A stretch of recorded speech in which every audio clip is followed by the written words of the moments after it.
And if in a daily basis, if it is moving well, then it is good. And the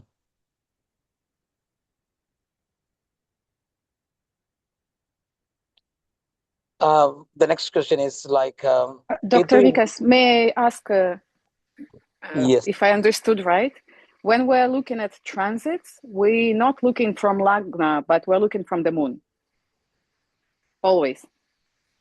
absolutely right. We should look from the moon sign. Yes, Oh, that means okay, whichever thank. sign is the moon, that is in our natural horoscope. In whichever sign moon, that is the moon sign. Thank you, thank you. Thank you. Now the next question is like, Ketu is dissolving every differentiation, but it's also the planet that makes us see the world as different from ourselves. I exactly don't know. Is it there in the note that Ketu is planet that makes us see different from the world? If it is there in the note like that, it is wrong. It is my mistake, because Ketu is not the planet makes us see ourselves different from the world. Ketu actually is the planet that does not even see, like it does not even have like a vision, or like it does not even instead of like saying that it does not see any difference, it generally will not see itself. So because of that, Ketu generally does not regard any differentiation, and it is a planet that helps us dissolve all the differences. Now, yes. So there is nothing contradictory inside that. I hope this is clear. Dr. Vikas, when you say Ketu does not see, does it mean like a form of ignorance, or is it meant in some other way? Can you ask that question one more time? Ketu? Like you said, Ketu doesn't see. The way I first interpret that is to not see something means to be ignorant of it, to not be aware of it, which seems like a form of ignorance, but I don't think that that's the way you mean it. So I'm wondering what you mean by to It not is, see. it is like that. See, like Ketu is basically um like not seeing, it is like actually non-awareness. So Ketu is basically not being aware, and that is why it is in the 12th house. Ketu actually provides tendency towards moksha. That means Ketu's laws in the 12th house generally make probabilities for moksha. Because it is the planet of illusion. It is the planet of lack of awareness. It's the Sanskrit word for that is called as moha.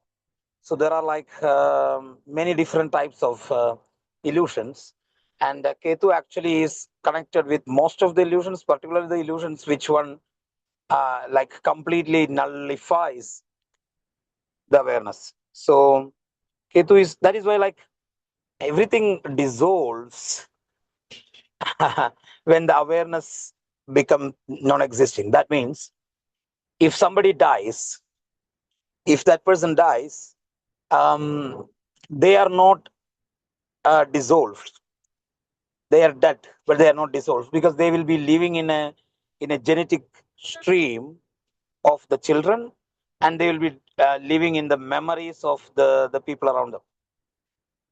When that happens, like a lot of generations, so like for like 10 generations, 15 generations, this genetic mark will become more and more dissolved as the further generations are coming, and finally that become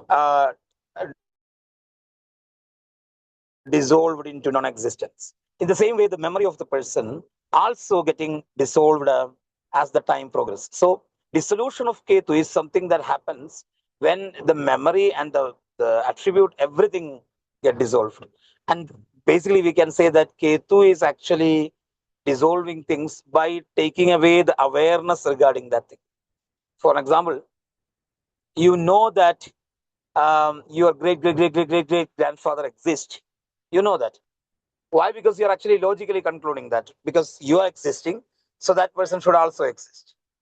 But you are not aware regarding that great grandfather. And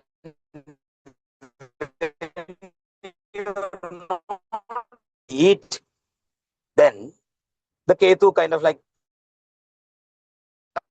succeeded in dissolution of that person. And that is the point of Ketu. It is not death, it is actually dissolution. And it happens when the awareness completely unmanifests.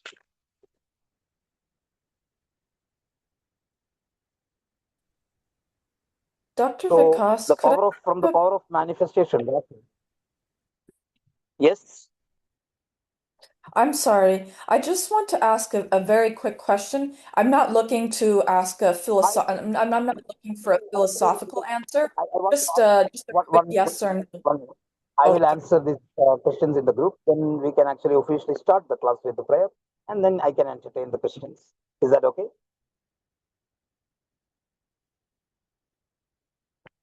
Yes. Okay. So the Karana's difference, the Karana difference inside the Tithis. Actually, the Karanas does not differ that much inside the Tithis. Why? Because the kosha in which, or like the dimension in which Karana and Tithi operates are different. So even though Karana actually come inside the Tithi, Karana is not connected with the Tithi. It's a contradictory statement. Even though Karana actually is half of the Tithi, Karana is not.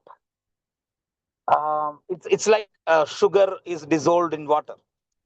Sugar dissolved in water is actually um, it's a sweet liquid, but it is sugar is not being part of the water. Water is different, sugar is different. They will have their own properties, they will have their own individuality. In the same sense, Karanas are not part of the Tithi.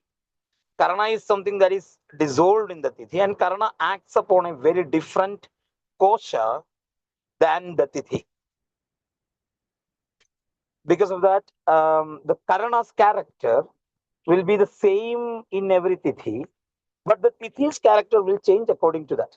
So the impact on the Manomaya kosha will be the same, but impact on the Vijnanamaya kosha will be different. So that is the base idea. Impact on the Pranamaya kosha will be, so for an example, Karana impact the Vijnanamaya kosha and the Tithi impact the Pranamaya kosha.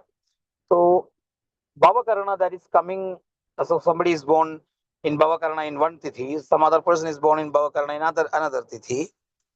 So the impact of the Bhavakarana inside the Vijnanamaya kosha will be the same, will be similar. But their Pranamaya kosha will have different connections because of the Tithi difference. So two Tithis will have different impact on the Pranamaya kosha. So even though they are actually calculated together, their impacting point is different for Tithi and Karana. Because of that, their results will also be different. Is it clear?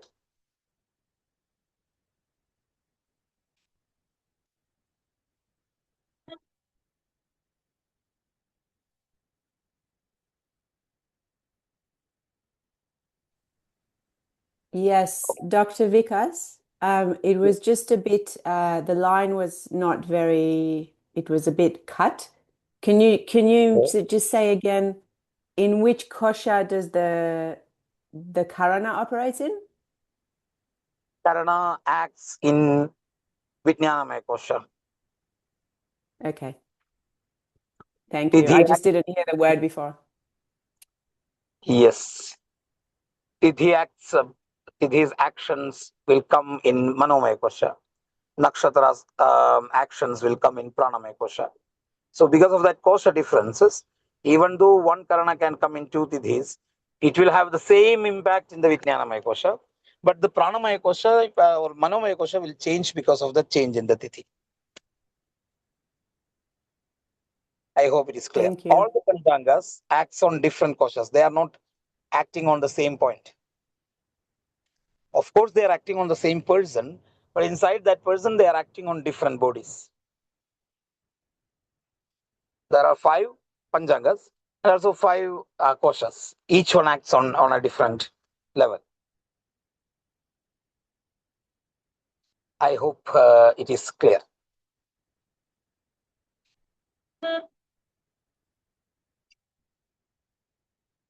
Now, let's go to the topic of this time.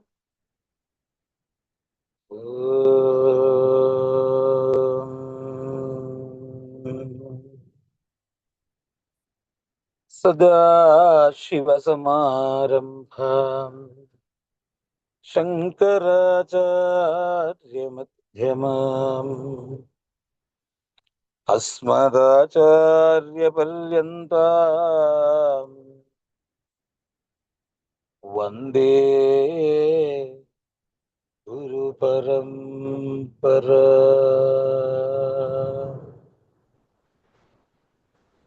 Ekadandam Mahakayam Taptaganchana Sannibham Lambodaram Vishalaksham Vandeham Gananayakam Gajananam Bhudaganadi Sevitam Kapidhajambu Phalasara Bhakshitam Umasutam Shoka Vinashakaranam Namami Vigneshwara Pada Pangajam Shadananam Kunkumaraktavarnam Mahamatim Divyamayuravaham Rudrasya Zunam Surasainyanatham Guham Sadaham Sharanam Prapadye.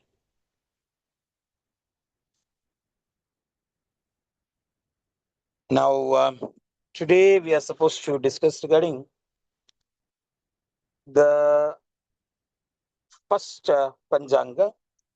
The first Panchanga is called as Vasara or Vara. And Vasara or Vara is connected with the Annamaya Kosha. Annamaya Kosha is the physical body. Its impact, it is the Panchanga with less impact than the others because Annamaya Kosha is very big and very, very slow. It's very less sensitive compared to the rest of the koshas. So that is, but still it is connected with that. Because of that, there are certain things that people do and don't do. It will come more in the case of Muhurta than our normal application. Like Muhurta is actually the branch of astrology which gives idea regarding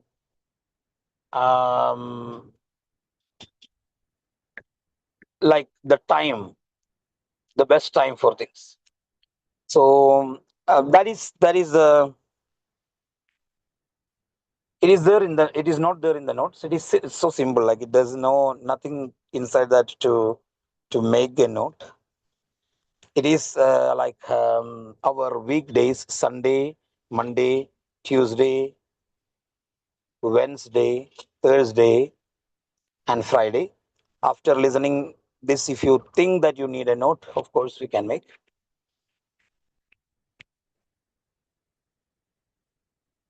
So they are actually 7. So every day will have a weekday. In Vedic astrology concepts, a weekday is considered from sunrise to the sunrise, not like the 12 a.m. time. So sunrise is actually the criterion. So that means if you're born on today at 2 a.m., like tomorrow at 2 a.m., in the Vedic astrology, you will be still considered as born in Sunday. So today is Sunday. Today's Vasara is Ravi Vasara, Sunday. But tonight, this night also belongs to the sun. So each weekday is more important for one planet than the other. Like Sunday, of course, like it is connected with sun. Monday is connected with moon. Tuesday is connected with Mars. Wednesday is connected with Mercury. Thursday is connected with Jupiter. Friday is connected with Venus. And Saturday is connected with Saturn. So that is the basic connections. And any like activities which are natural to these planets will be preferred on that day. That is the only thing careful in the Vasaras. So for an example, which day you think that will be the most suitable for shopping?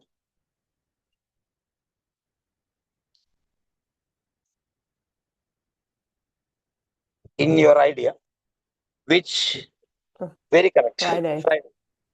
Yes. So you actually got the understanding. Which day you think that it will be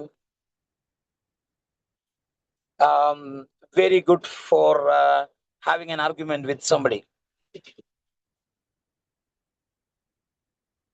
Tuesday. And not Or Tuesday. Wednesday. Wednesday it is. Wednesday it is. The problem is that in Tuesday the argument will lead to conflict. Argument is actually good. Conflict is not good.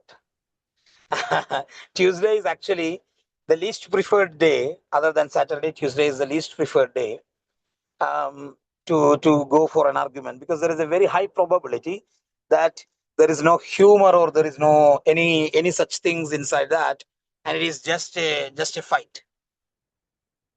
But if you're looking for a fight, definitely Tuesday. And if you want to start a spiritual practice, which day is generally good?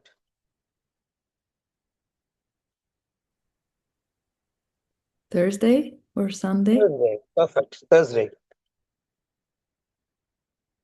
And so that is the Vasara. And in whichever Vasara, what is the best day for advertising a business? What will be the best day for advertising a business? Let's see. Mercury.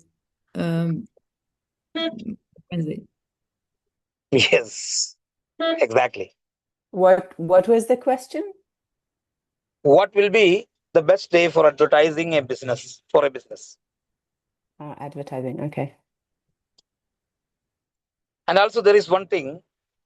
It is a common concept of Vedic astrology that you will be a bit better, or you will have a bit better connection with the day that you are actually born. So of course, for the advertisement, the best day is actually Mercury's, Wednesday. But if you are actually the one who is acting in that advertisement, or if you are actually the center of that advertisement, then basically it is better to select on the day that you are born, because you will be a bit more powerful in the day that corresponds to your birth. So that is another application of Vasa. This is all. Like there is nothing further on that. Any questions on Vasara or anything that we discussed before? I have a question, please. Is if, for example, somebody is born on a new moon or on a full moon, does that mean that they will have a better connection or like more, let's say, energy? Or if I was born, let's say, on a full moon, will I have more energy and feel more connected and more like myself around the full moon, and less energy on the new moon, or vice versa? Or it doesn't work like that? No, it does not have a connection like that. Basically, if you're born in a Tithi, you will experience the attributes which we discussed with that tithi in a higher way. That means there will be some attributes, some elements, some like devatas, etc. for the full moon. So regarding them, connecting with them will feel better for you.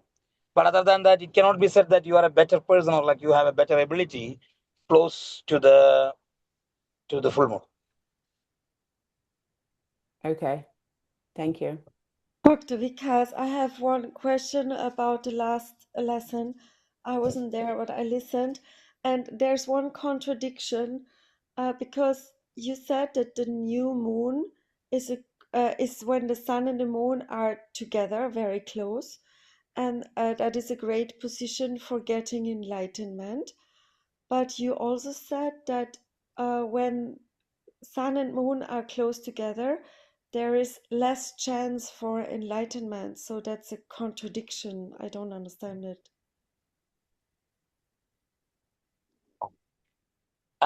First of all, the second statement, I don't think so. Like if sun and moon are together, there is less chance for enlightenment. I don't think so. It's not true. Okay. Because No, I like, heard it does you not enhance or like limit the probability of enlightenment. It does not do both.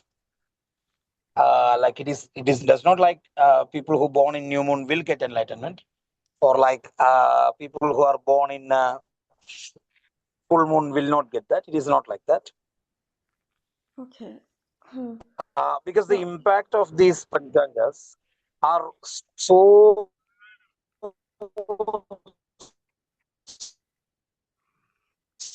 small that we will not, we can only see that in a whole life context. Sorry, I didn't understand anything now. There was no connection. So it cannot be said like that. For an example, like if you have like a very strong Jupiter, very strong Sun, very good Ketu, your chance for getting an enlightenment is very high, very, very high, irrespective of the tithi that you are actually born. Okay, so we cannot say that if... Hello? yes, do you hear me? Hello? Yes, do you hear me? So it's not true that there is less chance for enlightenment. Yes, I can hear you. I also don't hear you.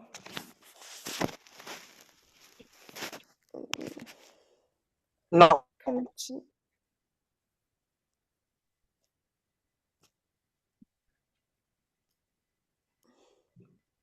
I can't hear anything. No.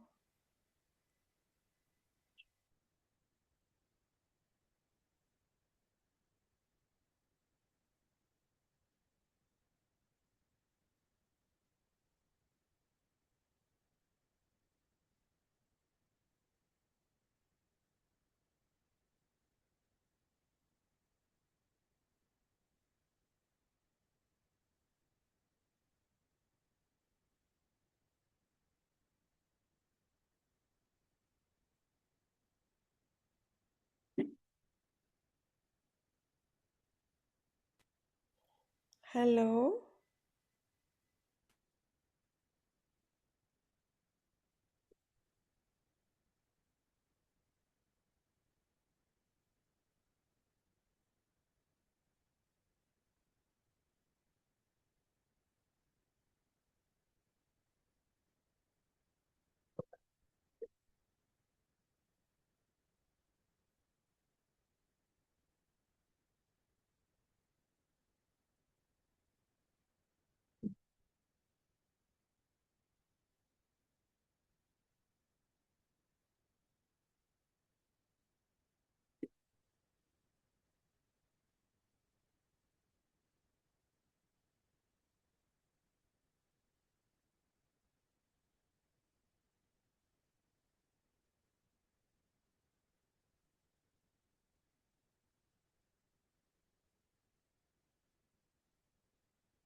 Can you hear me?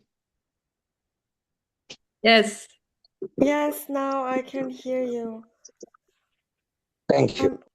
So it's what I wrote down from the last lesson is that if moon and sun are together, there's less risk for madness and less chance for enlightenment. So that's not true? No, absolutely not. Not true. If moon and sun are together, that is new moon. There is way more chance to madness and actually enlightenment. The correct thing to say is that the correct thing to say is actually your tithi does not actually have an impact on whether you are actually going to get enlightenment or not. It is not dependent upon your tithi.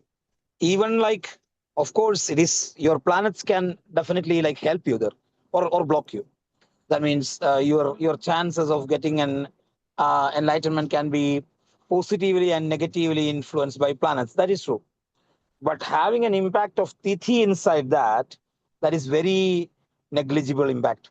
So actually, full moon or no moon, new moon, does not dictate whether you are getting an enlightenment or not. This is actually thing. Okay. Secondly, but what I said like last time is that if you're actually giving a diksha or something, I hope you understand what exactly diksha means. Diksha is No. basically like a process of initiation. Okay. In that initiation process, it mostly will be given in a close to new moon. The reason why, because the mind will be dissolved in the soul in a new moon period, and the initiation can easily overcome the barriers of the mind to reach the person if it is given in a new moon or close to new moon. Okay. Yeah. Good. Thank you. Doctor, Thank you. can I still ask in a follow-up of this question? Yes. Because I feel I am getting sometimes a bit lost. There is so many elements, and it's for me very difficult to estimate which one has the most impact. And then what I understand now, and correct me if I'm wrong or expand on it, please, does it really depend on matters? So if we're talking about a spiritual path, then there are certain aspects more important to look at. If you look at daily matters, there are other aspects, etc. I have to have a clarification. They're like daily matters with means what? Um, uh, um, well, doing shopping, what you said before, or taking care of kids, or study, or I don't. So there are many Yeah, words. I understand. Like normal like material life. Yeah. Yes. Exactly. Yeah. And do you like? Are you asking that? Should we check all this the horoscope? Should we check only the horoscope for the spiritual thing, or like it is good for like in the daily matters also? Is that the question? No. The question is because there is so many aspects, right? So there is the varnas, there's the titis, and there's nakshatras, karanas, etc. So what do you look at? Does it depend on what for example, our questions refers to? Do you understand? So if I'm looking for an answer in the horoscope around a spiritual thing, then I might look more into certain aspects. But if I'm looking about No. The only thing, no. The only thing actually you need to look is the planets and the houses. okay. This Okay. is why I told at the beginning of this Panchanga, it is for the just make you confused, so that you will always be you will all be completely confused.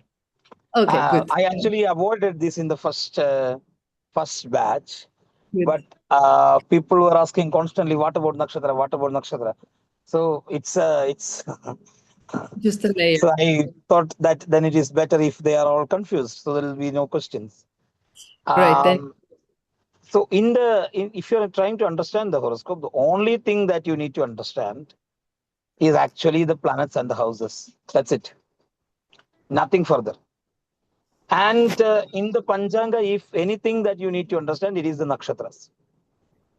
Okay. In terms of So like birth, Vasara is actually the first Panchanga. But we speak about that only today is because there is actually no reason for you to look that unless you're not looking for a Muhurta. okay. So actually, the Panchanga is much more relevant in if we would look what you said, muhurtas, or in daily decisions that we might want to take in terms of work. Or Exactly. okay. Exactly. So if you're trying to use horoscope as a tool to understand about somebody or about something, Yeah. Panchanga is absolutely unnecessary for you. Okay. Clear. Because Super. Panchanga is a new, like a different system. It is not an extension of already what we learned. Yes, It's that's a very important distinction to make. yeah. Thank you. Clear.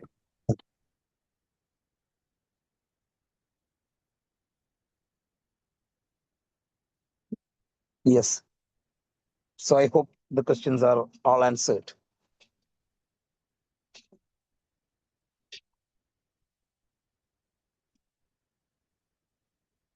Dr. Vikas, I have a quick question about Ketu, but I can leave it until the very end to make sure we can No, cover. please ask. It is one time you plan to ask that. Please ask.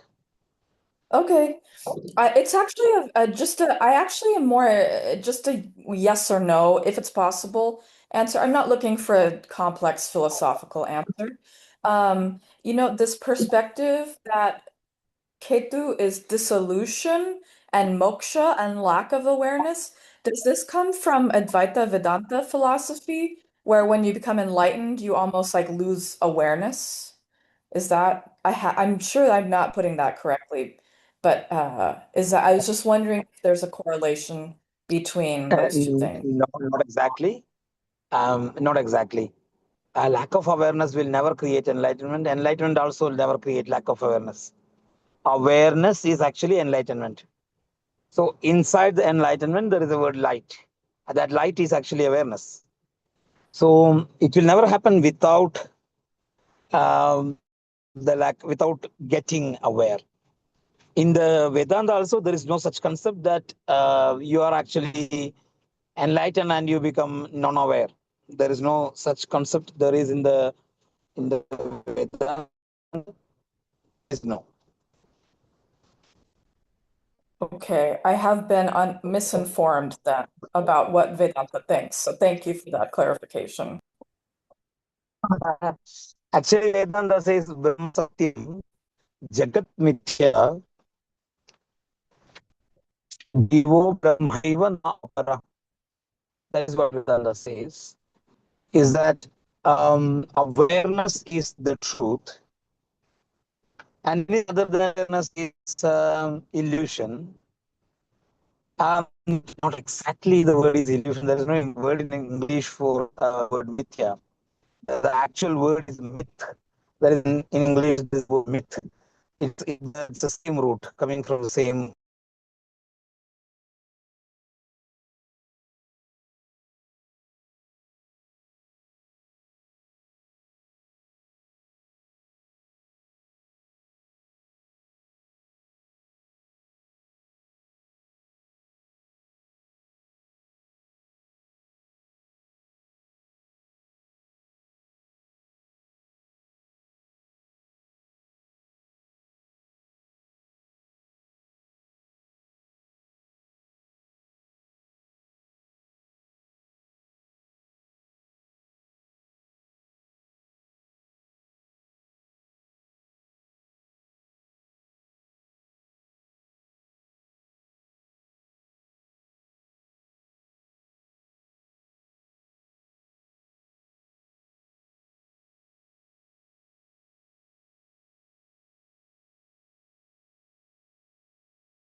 Can you hear me? Yes. Okay. So we were saying about Vedanta. The primary concept of Vedanta is that because on awareness is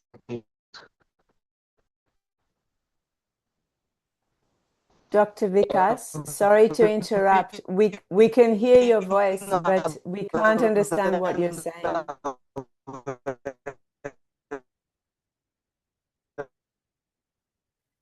We don't understand any word, I'm sorry to say. He got dropped again. He's not here. Okay.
yes. Is it better?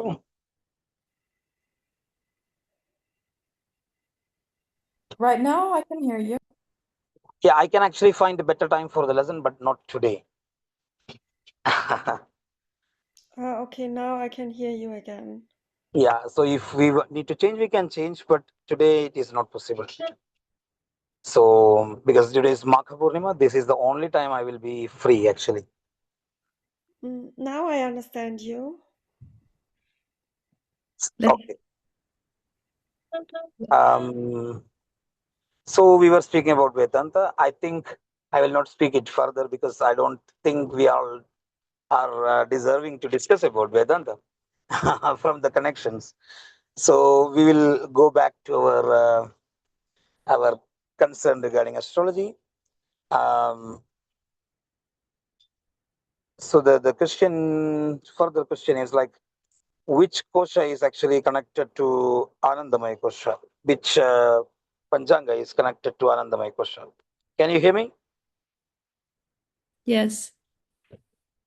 Yes. So that is the Panchanga that we are supposed to speak today. It is called as the Nitya Yoga. Nitya Yoga is actually the Panchanga that we are supposed to speak today, and it is the one which is directly connected with Anandamaya kosha. So I think I have answered all the questions, but if not, please let me know so that I will also answer that.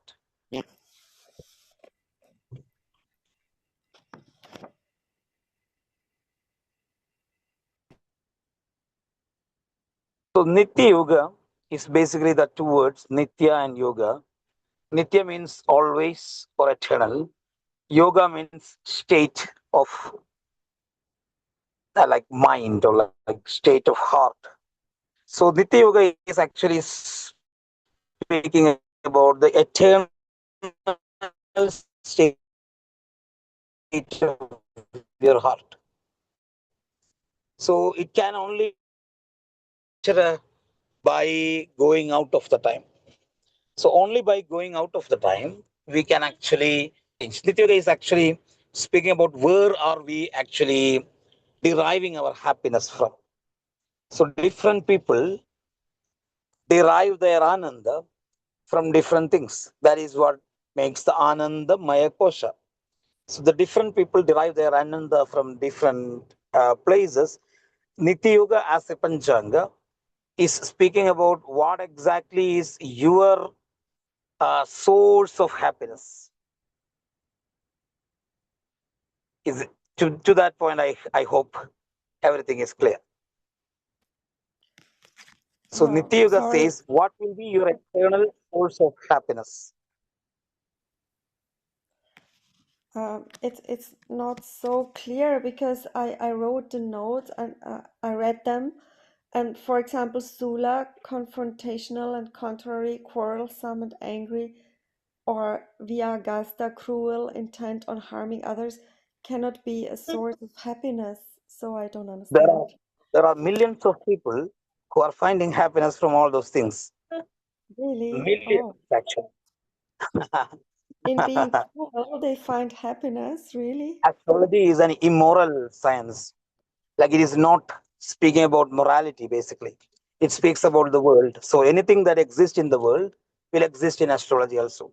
Just like there are Okay. people who are actually finding happiness. Of course, we are not, how to say, like appreciating that, or we are not saying that it is good. But there are people who exist like that and who are actually finding a happiness from that. Okay. It is eternal, ma'am, like permanent happiness. So there are like when we actually see a lot of people, we will be amazed how much people are finding happiness from how much different types of things. So of course we will agree only certain things are good as good. The other things we will like not agree, but still they find happiness from that. That is actually the impact of the Nitya Yoga. And there is in astrology, there is way how you actually can be convert that into a better thing. For example, you can, if you are actually finding happiness from um, killing or like from giving difficulties, you can actually be somebody who can put like pesticides or something in the farms and everything. So that is happening, as you know. Somebody is actually putting that, and they are actually killing things so that the rest of the people can actually be safe. So they can actually convert or like twist that Nitya Yoga into a positive thing for the society. There are people like who are killing for all of us, for us to be safe. So that is existing in the world. Only if we think like the last 70 years as the world, then only it is not that much familiar. But still, like in countries like mine, there are many people who are actually killing so that the rest of us are all safe. So that is a valid way of exhibiting the impact of that Nitya Yoga. But as I said earlier, you will not experience the impact of Nitya Yoga in full lifetime. So like the only chance that you feel your Nitya Yoga is actually when you are actually looking back after living a long time. For an example, somebody who is having like the first Nitya Yoga. The first Nitya Yoga is named as Vishkambha.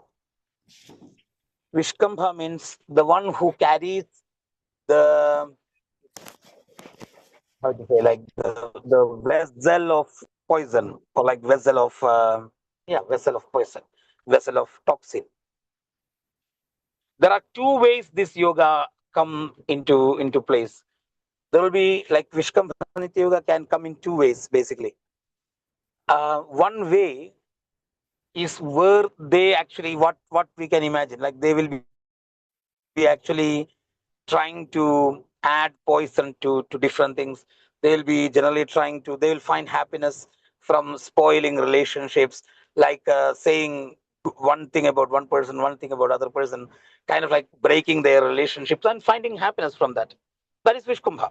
So that they are actually carrying that bottle of toxin to make the others intoxicated. That is one way, and they find happiness from that. So that type of people exist in the world.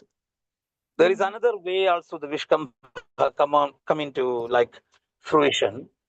So you may have seen people who actually carry the pain and the suffering and the all the toxicity on their own shoulders,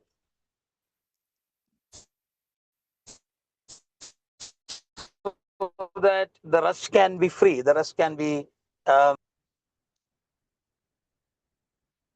so either we can think that, or like based on their lifestyle, based on their choices, they can interrupt, they can show that Vishkambha in two ways. One way is where we expect them to behave, where they are actually um, acting in such a way that they are spoiling everything by adding more and more toxins and finding a happiness from that. The other way is actually those people who carry away all the toxicity inside the vessel that they hold, so that the rest of the people, the rest for that yoga.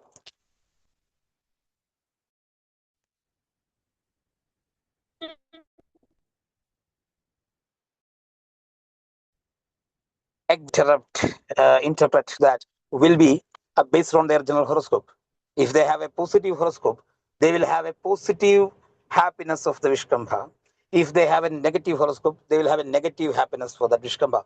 Let's come to the next yoga. Next yoga is considered to be one of the positive yogas, Preeti. Preeti yoga.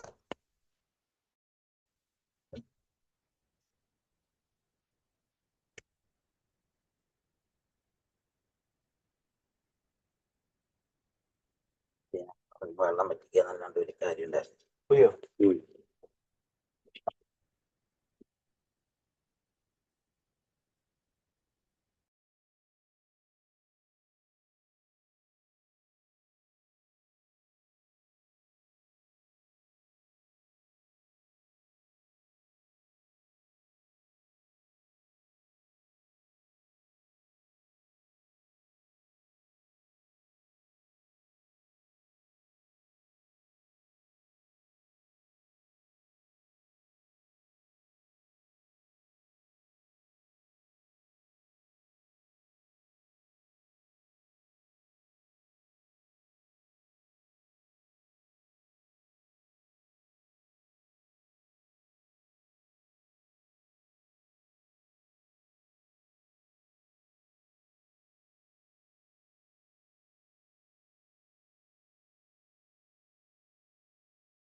Do you think Dr. Vikas is gonna reschedule in the app, or is he still gonna maybe check in?